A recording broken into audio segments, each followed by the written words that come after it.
শুভ সকাল বন্ধুরা, তোমরা সবাই কেমন আছো? আশা করি তোমরা সবাই ভালো আছো আর আমিও ভালো আছি। তো চন্দনা ব্লগ চ্যানেল তোমাদের সবাইকে স্বাগত। তো সকাল সকাল উঠেই ফ্রেশ হয়নি, মানে এই জামাটা ছেড়ে চুড়িদার পরে গেছিলাম বাপের বাড়ি বাবাকে দেখতে। কালকে 3 দিন ধরে ফোন করছি, ফোন তুলছে না।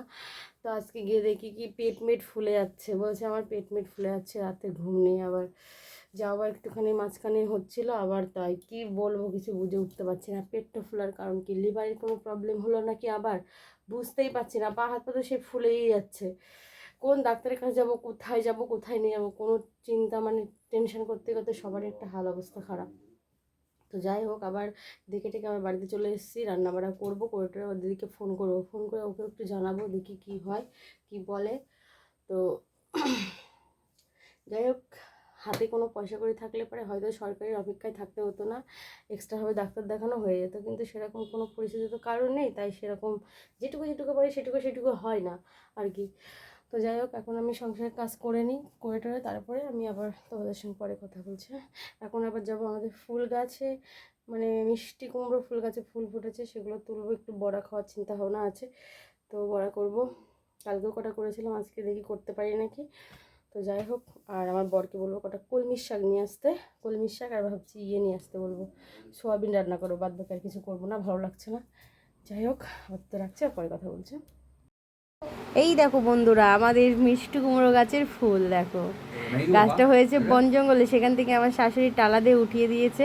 তো এরপর দেখো কোথায় কোথায় ফুল ফুটেছে, একদম নিচে জায়গায়।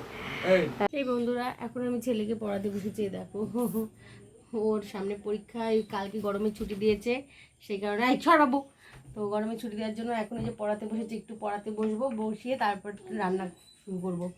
তো দুপুরবেলা বললাম তো, সকালবেলা উঠে কি বেশি কিছু করিনি, একটু ফুলের বড়া এটা ওটা রান্না করেছি, বাদ বাকি আজকে নিরামিষের দিন তো সেরকম কিছু রান্না করিনি। তো যাই হোক, পরে আবার তোমাদের সঙ্গে কথা বলবো। এখানে জুই বানাম কর। তো পরে আবার তোমাদের সঙ্গে কথা বলবো। কাকে ফুলের রানী বলা হয় বলো, কাকে ফুলের রানী? তো আবার কথা বলবো।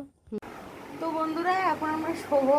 তো আমি থালা বাসন মেজে টেজে কমপ্লিট করেছি, মেজে থালা বাসন মেজে রাত্রেবেলা এখনো বিছানা পুরোপুরি ঝেড়েছি, কিন্তু এখনো মশারি টানাইনি। ওই যে মশারি ওই পাশে পেছনের দিকে ঝুলছে, দেখো মশারি ঝুলছে। তো বড় নিচে শুয়ে পড়েছে, ওই যে ওর জায়গায় ও মানে বিছানা করে শুয়ে পড়েছে, আর আমিও শুয়ে পড়ছি। আমি পটির অপেক্ষা করছি, আমার পেটের মধ্যে কেমন লাগছে, তো তার জন্য পটির আমাকে সরে বাচ্চা বললো আমার বর, শুধু গালাগালি দেয়, খুব গালাগালি দেয়।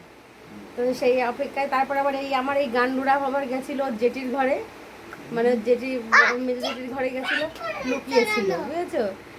ওকে আবার গিয়ে ডাকলাম, ওরা ঘর তালা দিয়ে দিয়েছিল, তারপরে আমি ডাকলাম, তারপরে ও আসলো, আমার জায়ের ছেলে বের করে দিল। এসে একটা এমন কাণ্ড করেছে আমার বরের মুখের মধ্যে, ওর ছেলে পেদে দিয়েছে। তো যাই হোক, বেশি আজকে বেশি কিছু করতে পারিনি, দেখাতে পারিনি। সকালে ওই যেটুকু দেখিয়েছি রান্না বাড়া করে, যাই হোক। তো আর বেশি কথা বলবো না এখন। যাই হোক, আমার ভিডিওটা ভালো লাগলে অবশ্যই লাইক কমেন্ট শেয়ার করে সাবস্ক্রাইব করে দেবে, আর যারা নতুন আমার সাবস্ক্রাইব করবে অথচ আমার পাশে থাকবে, ঠিক আছে? আর কমেন্ট করো বন্ধুরা তোমরা সবাই, যে আমি কিভাবে দিলে পারে তোমরা খুশি হবে, এবার থেকে আমি সেভাবেই দেবো ভিডিওগুলো। তো প্লিজ কমেন্ট করো, আর স্কিপ তো করো না, ফুল ভিডিওটা দেবো। তো শুভরাত্রি, তোমরা সবাই ভালো থাকো, বাই।